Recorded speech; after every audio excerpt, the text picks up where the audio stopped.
حضرت عمر فاروق اللہ اکبر. حضرت عمر جیسا بندہ 24 لاکھ مربع میل کا حکمران اور شاہ روم کو خط لکھ کے کہتا ہے میں منت نہیں کرتا میں حکم دیتا ہوں. اتنا تگڑا بندہ. جنگ قادسیہ کے لیے حضرت سعد بن ابی وقاص کو بھیجا. فتوح شام پڑھ کے دیکھیں. حضرت عمر بڑے پریشان ہیں. اتنے دن ہو گئے کوئی رپورٹ ہی نہیں آئی. اب تو موبائل ہے نا تو ایک ایک منٹ کی رپورٹ لیں آپ, بلکہ آپ ایک ایک منٹ کی فوٹو لیں. آپ رپورٹ تو دور رہ گئی. حضرت عمر فاروق رضی اللہ تعالیٰ عنہ بڑے پریشان ہیں کہ قادسیہ میں حضرت سعد بن ابی وقاص کے ساتھ لوگ جہاد کرنے گئے, رپورٹ کوئی نہیں آ رہی. اتنے پریشان تھے کہ باہر نکل کے نا اس رستے پہ بیٹھ جاتے جو رستہ قادسیہ کی طرف سے آتا تھا. جو بھی آتا جاتا پوچھتے جنگ کے کیا حالات ہیں. ادھر جب اللہ نے فتح دے دی نا تو حضرت سعد بن ابی وقاص رضی اللہ تعالیٰ عنہ نے ایک قاصد کو خط دے کے بھیجا. کہنے لگے عمر کے پاس جاؤ, انہیں اطلاع دو کہ الحمدللہ اللہ نے اسلام کو فتح عطا کر دی. یہ حضرت عمر کو جا کے دینا. وہ بڑے پریشان ہوں گے. وہ جو اس زمانے میں اس طرح ہوتا تھا کہ کئی دور دور سے صحابہ جو دوسرے شہروں کے ملکوں کے رہنے والے ہوتے تھے وہ بھی آ کے شامل ہو جاتے تھے جہاد میں. کوئی ایک دفعہ مدینے آیا, کوئی 2 دفعہ آیا, پھر اپنے اپنے علاقوں میں. بہت سارے لوگوں نے زیادہ دفعہ حضرت عمر کو دیکھا بھی نہیں تھا. وہ جو قاصد خط لے کے آیا تھا نا اس نے ایک آدھ دفعہ دیکھا تھا. حضرت عمر بوڑھے ہو گئے, وہ پہچانتا نہیں تھا. ادھر سے وہ خط لے کے آ گیا. حضرت عمر مدینے سے باہر نکل کے اس روڈ پہ بیٹھے تھے جو قادسیہ سے آتا تھا. جب وہ اس آدمی کو آتے دیکھا تو حضرت عمر اٹھ کے کھڑے ہو گئے, فرمانے لگے قادسیہ سے آ رہے ہو؟ وہ کیا کہتا ہے؟ پھٹے پرانے کپڑے, ٹوٹے ہوئے جوتے, سر پہ پرانی پگڑی. کہنے لگے غلام مدینے کے رہنے والے ہو؟ حضرت عمر کہنے لگے ہاں مدینے کا ہوں. کہا میں قادسیہ سے آیا ہوں, الحمدللہ اللہ نے اسلام کو فتح دے دی ہے, الحمدللہ کفر کی کمر ٹوٹ گئی ہے. اس نے یہ بات کر کے تو گھوڑے کو ایڑی لگائی, گھوڑا دوڑنے لگا مدینے کے. حضرت عمر بھی ساتھ ساتھ دوڑ رہے. فرمانے لگے اچھا بتاؤ خالد بن ولید کا کیا حال ہے؟ تھوڑا آگے جا کے فرمانے لگے اسامہ بن زید کیسے ہے؟ وہ کہتے ہیں ٹھیک ہے. پھر اس نے اور گھوڑا. عمر ساتھ ساتھ دوڑ رہے ہیں, ساتھ ساتھ. 24 لاکھ مربع میل کا حکمران, ایک جوتا پیر سے نکل گیا, عمر دوڑ رہے ہیں. آگے جا کے پوچھتے ہیں سعد بن ابی وقاص کا کیا حال ہے؟ کہا حضور وہ بھی ٹھیک ہے. کتنے لوگ میرے شہید ہو گئے مسلمانوں میں سے؟ کہنے لگا صحیح گنتی کا نہیں پتا, یہ لفظ ادا ہوتے ہوتے مدینے کی سرحد آ گئی. لوگوں نے عمر کو گھوڑے کے ساتھ دوڑتے دیکھا تو کہا امیر المومنین کیوں دوڑ رہے ہیں؟ وہ غلام چھلانگ لگا کے نیچے آیا, قدموں میں بیٹھ گیا. کہنے لگا حضور آپ نے بتایا ہی نہیں آپ امیر المومنین ہیں. آپ فرمانے لگے کیا بتاتا؟ میں تو اونٹ چرانے والے کا پتر ہوں, کیا بتاتا؟ وہ عمر ہوں جس نے اپنے گناہوں کا حساب دینا ہے, کیا بتاتا؟ جو سعد بن ابی وقاص کو جہاد پہ بھیج کے خود بزدلوں کی طرح گھر میں بیٹھا ہے, کیا بتاتا؟ کوئی حیثیت نہیں, کوئی تار. تو نے اچھا کیا, تو تو مجاہد تھا, مجھے ساتھ ساتھ دوڑایا, تو نے اچھا کیا. جتنے لوگ تھے چیخیں مار کے رونے لگے. حضرت فاروق اعظم سے کہنے لگے عمر جب تک تیرے جلوے رہیں گے اللہ کامیابیاں ہی عطا فرمائے گا, جب تک تیرا رنگ رہے گا اللہ تعالیٰ نوازتا ہی رہے گا. کچھ نہیں کبھی اپنا آپ ظاہر ہی نہیں کیا. بہت بڑے تھے, بہت بڑے تھے حضرت عمر, بڑے تھے. حضرت ابو رافع غلام تھے, قرآن پاک بڑا سونا پڑھتے تھے. حضرت عمر جب بھی انہیں ملتے کہتے ابو رافع تو عمر سے اچھا ہے, قرآن بڑا شاندار پڑھتا ہے. تو وہ کہتے حضور اگر میں قرآن صحیح پڑھتا ہوں تو آپ کو قرآن کی تشریح زیادہ صحیح آتی ہے, آپ بھی تو مجھ سے افضل ہیں. تو آپ فرماتے نہیں پھر بھی تو مجھ سے افضل ہے. کیوں؟ اس لیے کہ تو اپنے آقا کی نوکری بھی ٹھیک کرتا ہے اور رب کی عبادت بھی ٹھیک کرتا ہے, اور مجھے خالص صرف عبادت کرنی ہوتی ہے وہ بھی ٹھیک نہیں کر پاتا. ساری زندگی اپنا محاسبہ, ساری زندگی اپنے گریبان میں دیکھا, ساری زندگی اپنے آپ کو پرکھا, اپنے آپ کو ٹٹولا. 62 سال عمر بیت گئی. حضرت حذیفہ بن یمان ایک صحابی تھے, میرے نبی کریم علیہ السلام نا ان سے راز کی باتیں کرتے تھے. ہر بندے کا ہاضمہ ٹھیک نہیں ہوتا, سب سے راز کی بات نہیں کرنی چاہیے. حضرت حذیفہ بن یمان کہتے ہیں حضور راز کی باتیں بتاتے. مدینہ منورہ میں جو منافقین تھے ان کی لسٹ بھی نبی پاک نے حضرت حذیفہ بن یمان کو دی تھی. جب کوئی مشکوک آدمی مر جاتا نا تو صحابہ کہتے ہیں ہم دیکھتے اگر حضرت حذیفہ نے جنازہ پڑھا ہے تو ہم بھی جنازہ پڑھ لیتے. نبی پاک نے بھی کچھ جنازے نہیں پڑھے. ترمذی میں ہے فرمایا عثمان سے جو بغض رکھے اس کا جنازہ نہیں پڑھیں گے. حضرت حذیفہ بن یمان اگر جنازہ پڑھتے تو لوگ پڑھتے، وہ نہ پڑھتے تو لوگ جنازہ نہ پڑھتے۔ حضرت حذیفہ بن یمان کہتے ہیں جناب عمر فاروق کی خلافت کے آخری ایام تھے، کچھ دنوں کے بعد وہ شہید ہو گئے۔ فرماتے آدھی رات کا وقت تھا، میں گھر میں سویا تھا بڑا بے فکر، اچانک میرے دروازے پہ دستک ہوئی، میں گھبرا کے اٹھا، اتنی رات کو کون آیا؟ کہتے ہیں قربان جاؤں، دروازے پہ گیا تو امیر المومنین فاروق اعظم دروازے پہ۔ میں نے کہا عمر کوئی حکم تھا تو مجھے بلا لیتے۔ کہنے لگے میں نا امیر بن کے نہیں آیا، تیرا ویر بن کے آیا ہوں۔ امیر المومنین کی حیثیت سے سرکاری کام سے بلاتا تو وہاں بلاتا، مجھے ایک ذاتی کام پڑ گیا۔ کہتے ہیں میں نے عمر کو گھر کی اندر بلا کے چارپائی پہ بٹھایا، میں نے کہا حضور میں غریب آدمی ہوں، میں کیا آپ کے کام آ سکتا ہوں؟ تو کہتے ہیں انہوں نے نا مجھے ساتھ بٹھا لیا، پھر میرا ہاتھ پکڑ لیا، کہنے لگے تو عمر کو جانتا ہے؟ عمر جھوٹ نہیں بولتا، تو جانتا ہے عمر وعدوں کا پکا ہے؟ کہا حضور جانتا ہوں۔ کہا میں اس وقت آیا ہوں جب دیکھ بھی کوئی نہیں رہا۔ حضرت حذیفہ بن یمان کہتے ہیں پریشان ہو گیا، حضور پہلیاں نہ بجھوائے، مہربانی کر بتائیں کدھر آئے ہیں؟ تو حضرت عمر فاروق فرمانے لگے 62 سال کا ہو گیا ہوں، 63 میں چل رہا ہے، داڑھی سفید ہو گئی ہے، پھل پک گیا، اٹھ فریدہ ستیا، داڑھی آ گئی پور، اگا نیڑے آ گئی، پیچھا رہ گئی دور، اب قبر اشر کا معاملہ صاف نظر آنے لگا ہے۔ کہا حضور مجھ سے کیا چاہتے ہیں؟ حضرت عمر رو پڑے، کہنے لگے آج میں عشاء کے بعد نکلا ہوں تو نبی پاک کے صحابہ مجھے نیک کہہ رہے تھے، پھر میں نے بچوں کی ماں سے اور بچوں سے بھی پوچھا ہے، وہ بھی مجھ سے راضی ہیں، پر حذیفہ تیرے ساتھ نبی پاک راز کی باتیں کرتے تھے، سچ بتا کہیں عمر کا نام منافقوں میں شامل تو نہیں؟ سچ بتا ان منافقین میں تو شامل نہیں، کہیں اوپر سے تو نہیں سارا کچھ؟ حضرت حذیفہ بن یمان کہتے ہیں میں باپ کے مرنے پہ اتنا نہیں رویا جتنا عمر کے سوال پہ رویا۔ میں قدموں میں بیٹھ گیا، میں نے کہا نہیں عمر یہ تو میں نے نہیں سنا، لیکن یہ میں نے نبی پاک سے ضرور سنا ہے کہ میرے بعد اگر کوئی نبی ہوتا تو عمر ابن خطاب ہوتا۔ یہ میں نے اپنے کانوں سے سنا ہے کہ عمر جس گلی سے گزرے شیطان رستہ بدل جاتا ہے۔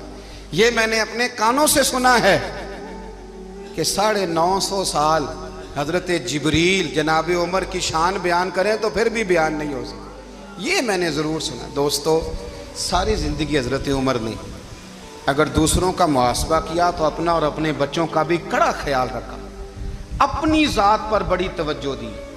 جو لوگ اپنا بھول جاتے ہیں نا، ہمیں اپنی صحت کا بڑا خیال ہے لیکن اپنی روحانی زندگی کا کوئی خیال نہیں ہے۔ حضرت عمر فاروق رضی اللہ تعالیٰ عنہ نا باہر والوں کا بھی بڑا سخت حساب کرتے تھے۔ بڑا ایک گورنر صاحب نے لباس بڑا شاندار پہننا شروع کر دیا تھا تو حضرت عمر نے اتروا کے نا تو انہیں ٹاٹ کا لباس پہنا کے تو اونٹ چرانے کی ڈیوٹی دے دی تھی۔ اتنا سخت احتساب کرتے تھے۔ کسائی کی دکان پر بھی 1-2 گھنٹے کھڑے ہوتے تھے۔ جو آدمی مسلسل 2 دن گوشت خریدتا تھا نا، فرماتے تھے اس کا ٹیکس بڑھا دو، لوگوں کو دال نہیں مل رہی اور یہ روز گوشت کھاتا ہے۔ حضرت فاروق اعظم اس کو جزیہ کہا جاتا تھا یا کچھ اور معاملات ہوتے تھے بڑھا دیتے تھے۔ مسلسل جو 2 دن آدمی گوشت کھاتا تھا فرماتے تھے مدینے میں غربت ہے، اگر یہ والا نظام تم کرو گے تو غریب لوگ کس کی طرف دیکھیں گے۔ لیکن اس سے زیادہ بڑھ کر جو ان کی زندگی کا معیار اور سٹیٹس تھا وہ یہ تھا کہ اپنے گھر کا خاص خیال رکھتے، خاص توجہ کرتے۔ ملک شام سے اور ایران سے کچھ لوگ آپ کی خدمت میں آئے تو وہاں سے کچھ کنیزیں بھی آئیں، ان کے بادشاہ کا پیغام لے کے۔ شاہ ایران کی کنیز کو ملکہ نے کہا کہ نا حضرت عمر کی زوجہ کو دیکھ کے آنا ذرا کس طرح کی ہے۔ ہمارے ملک میں کیا کہتے ہیں خاتون اول، باقی سارے دوؤں میں خاتون اول، ذرا خاتون اول کو دیکھ کے آنا۔ تو وہ جب آئی نا گھر میں ملنے تو کہا کہ مجھے میری ملکہ نے کہا تھا کہ عمر کی زوجہ سے اہلیہ سے ملاقات کر کے آنا۔ تو حضرت عمر کی اہلیہ نے نا ایک جوڑا کپڑوں کا دے دیا ملکہ کے لیے اور ایک خوشبو کی شیشی دے دی۔ اب جب وہ تحفے وہاں گئے تو اس ملکہ نے نا کچھ سونے کا سامان بھیجا، کچھ زیورات بھیجے، کچھ تحائف بھیجے۔ جب حضرت عمر کے گھر آئے نا وہ خادم لے کے آیا، اس نے کہا جی آپ کی اہلیہ نے تحفے بھیجے تھے، تو جواب میں شاہ ایران کی بیوی نے یہاں جس ملک کا وہ سفیر تھا انہوں نے بھی یہ بھیجے۔ تو حضرت عمر فاروق نا وہ تحفے لے کے گھر گئے تو جا کے کہنے لگے اپنی اہلیہ سے یہ تو کب سے تحفے تحائف بھیجنے لگ گئی ہے؟ یہ کب سے نظام شروع ہو گیا؟ تو کہ حضور تحفہ دینا لینا تو ٹھیک ہے، سنت ہے، محبت بڑھتی ہے، تو یہ کوئی قباحت نہیں، اور میں نے اپنی ذاتی استعمال کے لیے جو چیزیں رکھی تھی وہ میں نے دی ہیں۔ تو حضرت عمر فاروق رضی اللہ تعالیٰ عنہ فرمانے لگے ہم نے کسی ملک کے ساتھ اور اس کے بادشاہ کے ساتھ ذاتی تعلق نہیں بنانا، تعلق جو بھی بنے گا رسول اللہ کے دین کی برکت سے بنے گا، ذاتی رشتے نہیں ہم نے قائم کرنے، ذاتی۔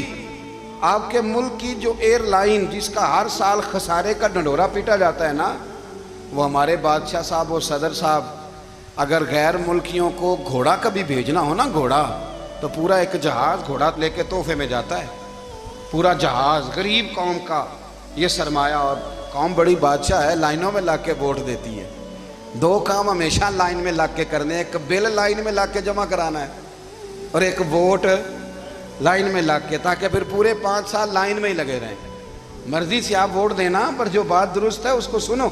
حضرت عمر فاروق رضی اللہ تعالیٰ عنہ نے اپنی اہلیہ سے پوچھا کتنے کا تھا وہ تیرا جوڑا اور خوشبو کی شیشی؟ انہوں نے کہا 3 دینار کی۔ فرمایا یہ 3 دینار تیرے، اور باقی جو تحفے آئے ہیں وہ تو خود کہہ، چونکہ اس نے تیرے نام بھیجے ہیں، تو کہہ کہ میں مال غنیمت میں دیتی ہوں، تو کہہ میں مسلمانوں کو کہہ۔ تو زوجہ ہنس پڑی، کہنے لگی میں نہ بھی کہوں تو مجھے کہنا تو پڑے گا ہی، کہنا تو میں نے ہے ہی، کیونکہ سامنے عمر فاروق ہیں، لہذا فرمایا کہہ دیتی ہوں میں نے دیا خزانے کو۔ حضرت عمر نے جمع کرا لیا۔ میں یہ کیا بات ہوئی؟ میرے گھر والے جو مرضی کریں، ان کا معیار زندگی جس طرح کا مرضی ہو۔ اور حضرت عمر ایک جملہ کہا کرتے تھے، اللہ کرے کہ یہ باتیں اس دور حاضر میں ہماری سمجھ میں آئیں۔ حضرت عمر فاروق رضی اللہ تعالیٰ عنہ اپنے بچوں کو فرمایا کرتے تھے کہ بہت آدمی کو بھوک لگی ہو نا، اور پھر اس کی پسند کا کھانا پکا ہو، جتنے شوق سے وہ اس کھانے کو دیکھتا ہے نا، فرمایا اس طرح پوری قوم اپنے بادشاہوں کے خاندان کو دیکھتی ہے، اس تیزی کے ساتھ دیکھتے ہیں کہ ان کے گھر میں کیا ہو رہا ہے، ان کا معیار زندگی کیا ہے، ان کا سٹیٹس کیا ہے۔ آپ کے بچے دونوں کاروبار کے لیے مصر گئے، ایک بہت بڑا قافلہ گیا مدینے سے مصر تجارت کے لیے، تو یہ گئے تجارت کے لیے، تو حضرت عبداللہ ابن عمر، حضرت عبید اللہ ابن عمر، حضرت عمر کے دونوں بیٹے گئے۔ جناب عمر فاروق کے بچے جب وہاں پہنچے تو مصر کے گورنر نے نا لوگوں کو تعارف کرایا کہ یہ عمر فاروق کے بیٹے ہیں۔ ایک چھوٹی سی بات کر دوں، یہ چودھری کے بیٹے کو کون بتاتا ہے کہ تو چودھری کا بیٹا ہے؟ باہر والے بتاتے ہیں، گھر والے۔ اور سیٹھ صاحب کے بیٹے کو کون بتاتا ہے کہ تو سیٹھ صاحب کا بیٹا ہے؟ اور مالک کو کون بتاتا ہے کہ تو مالک کا بیٹا ہے اور یہ کرایہ دار ہے؟ یہ کون بتاتا ہے؟ یہ سوچ ہم دیتے ہیں بچوں کو، چودھری اور کمی کی سوچ، امیر اور غریب کی سوچ، مالک اور کرایہ دار کی سوچ، گھر کے مالک کی اور کام کرنے والے کی سوچ، یہ ہم دیتے ہیں۔ یاد رکھنا، یہ ہم دیتے ہیں، یہ ہمارا مزاج ہے، یہ باہر سے نہیں آتی۔ تو کوئی شہزادہ ہے، تو سیٹھ ہے، تو نواب ہے، یہ سوچ باہر سے نہیں آتی، یہ اماں سوچ دیتی ہے، اماں، یہ ابا سوچ دیتا ہے۔ اور پھر جب تباہی اترتی ہے تو اس کے ذمہ دار بھی باہر والے نہیں ہوتے، گھر والے ہوتے ہیں، گھر والے۔ ہمارے بچوں کی طبیعتوں پر زیادہ نقش باہر والوں کا نہیں ہوتا، گھر والوں کا ہوتا ہے، یاد رکھیے گا۔ حضرت عمر فاروق رضی اللہ، بچے ہیں، شہزادے ہیں، وہ کاروبار کرنے گئے اور وہاں بتایا گورنر صاحب نے کہ یہ فاروق اعظم کے بچے، امیر المومنین کے۔ لوگوں نے ان سے زیادہ مال خریدا، تجارت میں زیادہ نفع ہوا، ظاہر ہے کہ وہ آپ کے جو اللہ خیر کرے حکمران ہیں، ان کے کاروبار کتنے ملکوں میں ہیں، کس بنیاد پر ہیں؟ وہ صرف اس بنیاد پر کہ وہ حکمران رہے، ان کے لیے آسان تھا بڑے لوگوں سے تعلقات بنانا۔ حضرت عمر فاروق رضی اللہ تعالیٰ عنہ کے بچے ڈھیروں مال کما کے جب واپس آئے نا، تو حضرت عمر سے آ کے بچوں نے بطور محبت کا، ابا جی اللہ نے بڑا ہی فضل کیا ہے، بڑا مال کمایا الحمدللہ، یہ دیکھیں کتنا نوازا ہے۔ تو حضرت عمر کہنے لگے سارے قافلے نے اتنا ہی کمایا ہے؟ سارے قافلے نے اتنا ہی کمایا ہے؟ کہ حضور نہیں، سارے قافلے نے اتنا نہیں کمایا، سب کو اتنا نہیں ملا۔ وہ تو وہاں گورنر صاحب نے لوگوں کو تعارف کرایا تھا کہ یہ عمر کے بچے ہیں، تو لوگوں نے پھر ہم سے بڑا ہی خریدا۔ تو حضرت عمر فرمانے لگے ٹھیک ہو گیا، میں بات سمجھ گیا، اس طرح کرو جو تمہاری اصل زر تھی نا، جو راز تھی، وہ رکھ لو اور باقی سارا مال مال خزانہ میں جمع کرا دو، اس لیے کہ یہ تم نے تجارت نہیں کی، یہ تم نے اپنے باپ کا نام بیچا ہے، یہ تم نے امیر المومنین کے بیٹے ہونے کا فائدہ اٹھایا ہے۔ فرمایا یہ تمہارا نہیں حق، یہ مسلمانوں کا ہے، اس لیے کہ یہ مال تم نے محنت سے نہیں کمایا، یہ باپ کی کرسی کا فائدہ اٹھایا ہے۔ اور فرمایا اگر تم نے مال جمع نہ کرایا تو میں مال بھی لے لوں گا زبردستی اور کوڑے بھی ماروں گا، ڈبل سزا دوں گا، مرضی سے جمع کراؤ گے تو کوڑوں سے بچ جاؤ گے۔ بڑے بیٹے نے تو جمع کرا دیا تو چھوٹا تھوڑا پریشان ہوا، تو حضرت عبداللہ ابن عمر چھوٹے بھائی کا ماتھا چوم کے کہنے لگے بیٹے چپ کر کے جمع کرا، یہاں بھی فخر کر کے ہم عمر کے بیٹے ہیں اور قیامت میں بھی فخر کریں گے کہ ہم فاروق اعظم کے بیٹے ہیں، یہاں بھی ناز کریں گے اور وہاں بھی ناز کریں گے کہ عمر کے بچے ہیں۔ ہمارے باپ نے خود بھی حلال ہی کھایا ہے اور جب ہماری کمانے کی باری آئی ہے تو ہمیں حکم بھی حلال کھانے کا دیا ہے۔ بھائی ہمارا مزاج نہیں، بچہ جب لے کے آتا ہے 2 لاکھ روپیہ تو کبھی پوچھے کہاں سے آیا ہے؟ جب وہ پہلے دن غلط دوستوں کے پاس جا کے بیٹھتا ہے تو کبھی نکالا گھر سے اسے؟ یہ بہت سارے خمیازے ہمیں اس لیے بھگتنے پڑتے ہیں کہ ہم ابتدا میں سوراخ بند نہیں کرتے، جب اس میں شگاف پڑ جاتا ہے، سیلاب آتا ہے تو ہمیں ہوش آتی ہے۔ حضرت عمر نے اپنے گھر میں نگرانی رکھی، کڑی نگرانی، زیادہ نماز گھر میں پڑھتے تھے حضرت عمر، نفلی نمازیں زیادہ کیوں بلا؟ میرے اصحاب مجھے حکم دیتے تھے کہ فرض نماز کے علاوہ نمازیں گھر میں پڑھنا، بچوں کو عادت پڑے گی، ذوق پیدا ہوگا، ان کو پتہ چلے گا کہ ہمارے گھر میں 5 وقت کوئی اور کام بھی ہوتا ہے۔ بھائی یاد رکھیں کہ آپ نے اگر سجدہ کرنا ہے تو بچہ لیٹ جائے گا، اسے پتہ کوئی نہیں سجدہ کیا ہے، لیکن جب گھر میں کبھی قرآن ابا جی کھول لینا، میں اکثر کہتا ہوں جب ابا جی کا موڈ بن جائے نا لیکچر دینے کا، وہ گھر میں شروع ہو جاتے ہیں، کہتے ہیں آپ لوگ نماز نہیں پڑھتے اس لیے میرے کاروبار میں برکت کوئی نہیں، تم سویرے قرآن پاک نہیں کھولتے تو میں تباہ ہو گیا ہوں۔ تو میاں آپ نے کب گھر میں قرآن پاک کھولا تھا؟ آپ نے کب نماز پڑھی؟ آپ نے کب گھر کے اندر اللہ رسول کا ذکر کیا تھا؟ آپ نے کب حدیث چھیڑی؟ آپ نے بھی تو گھر کے اندر جب بھی آپ آئے ہیں تو آپ نے وہی کچھ کیا جو دنیا دار کرتے ہیں، آپ بھی تو اپنا موبائل لے کے الگ کونے میں بیٹھ گئے، آپ نے بھی تو کہا ہے کہ اب تمہارے چینل ختم، اب میری مرضی والا چلے گا، تو جو آپ نے کیا ہے بچے بھی وہی کام کریں گے۔ آپ نے بھی گپ شپ لگائی ہے تو وہ بھی لگا رہے ہیں۔ یہ سمجھ لیں جو کام آپ کریں گے آپ اپنے بچوں کی سیرت میں اس کا جلوہ دیکھ لیں گے۔ بڑی پکی سی بات ہے کہ آپ کو بچے کی عادتیں دیکھ کے سمجھ آ جائے گی کہ میں بھی یہی کرتا تھا اور یہ بھی۔ حضرت عمر فاروق رضی اللہ تعالیٰ عنہ وصال فرما گئے تو آپ کے وصال کے بعد حضرت عثمان غنی رضی اللہ تعالیٰ عنہ نے آپ کی ایک بیوہ سے نکاح کیا، حضرت عمر کی ایک بیوہ سے۔ جب وہ آپ کے نکاح میں آئی تو کہنے لگی حضرت عثمان غنی سے کہ حضور نہ تو میں خوبصورت ہوں اور نہ میں جوان ہوں، نہ آپ کی کوئی خدمت کر سکتی، میرے ساتھ نکاح کرنا سمجھ میں نہیں آیا۔ کیا شاندار جواب دیا حضرت عثمان غنی نے، کیا خوبصورت جواب دیا۔ فرمانے لگے میں نے اس لیے نکاح نہیں کیا کہ مجھے تمہارے حسن سے دلچسپی تھی یا تمہاری خدمت کی ضرورت تھی، میں نے تو اس لیے نکاح کیا ہے کہ مجھے بتاؤ عمر فاروق گھر کے اندر اپنے رب کی عبادت کس طرح کرتے تھے، وہ قرآن پاک کس طرح پڑھتے تھے، وہ رویا کیسے کرتے تھے، استغفار کا طریقہ کیا، کس وقت کس انداز میں وہ اپنے رب کو یاد کرتے تھے۔ اس لیے کہ عمر کئی دفعہ گھر سے آتا تھا تو میں اس کے چہرے پر نور دیکھا کرتا تھا، میں روشنی دیکھتا تھا، ایک معیار دیکھتا تھا۔ نکاح اس لیے کیا ہے کہ مجھے عمر کی جو گھر کے اندر کی عبادت ہے اس سے آگاہ کرو، تاکہ عثمان غنی بھی چاہتے ہیں اس طرح کے عمل کرو جس طرح کہ عمر فاروق کر کے گئے ہیں۔ بھائی جب تک ہم اپنے گھر میں وہ توجہ نہیں دیں گے، وہ مزاج دیکھیں نا، ہمارے گھروں میں جب نقشہ پاس ہوتا ہے تو ٹی وی لان بھی اس میں ہوتا ہے، ڈرائنگ روم بھی ہوتا ہے، نماز کی جگہ بھی ہوتی ہے نقشے میں۔ صحابہ جب گھر بناتے تھے تو ایک مسجد بیت کا نقشہ پاس کرتے تھے، ذہن میں رکھتے تھے کہ یہ کونا نماز کے لیے، وہاں جوتے لے کے کوئی نہیں جائے گا، وہاں نماز پڑھی جاتی تھی، عورتیں وہاں اعتکاف کرتی تھیں۔ ٹی وی لان تو آ گیا ہے اور گھر کے اندر ٹی وی رکھنے کے لیے تو ایک کمرہ الگ سے بنا دیا گیا ہے، اور اب جو نئے نقشے پاس ہو رہے ہیں اس کے اندر گھروں کے اندر جگہ بنائی گئی ہے جہاں کمپیوٹر رکھے جائیں، اور بچوں کے لیے وائرنگ ہوگی نیچے تاکہ انہیں کوئی مشکل درپیش نہ ہو۔ یہ ساری چیزیں ہم نے نہانے کے لیے گھروں کے اندر اتنے بڑے واش روم بنائے ہیں کہ لگتا یہ ہے کہ سوائے نہانے کے اور کام ہی نہیں کوئی گھر میں ہوگا، ہر چیز آ گئی۔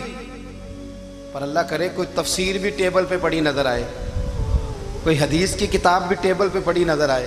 اللہ کرے کہ جس طرح ابا لطیفہ سن کے آتا ہے تو جب تک سنا نہ لے اسے ہضم نہیں ہوتا، اللہ کرے کہ وہ جمعے میں بیان سن کے جائے تو اس کا بھی دل کرے میں اپنے بچوں کو سناؤں. وہ نبی پاک کی کوئی حدیث کہیں سے سنے تو گھر جا کے سنائے.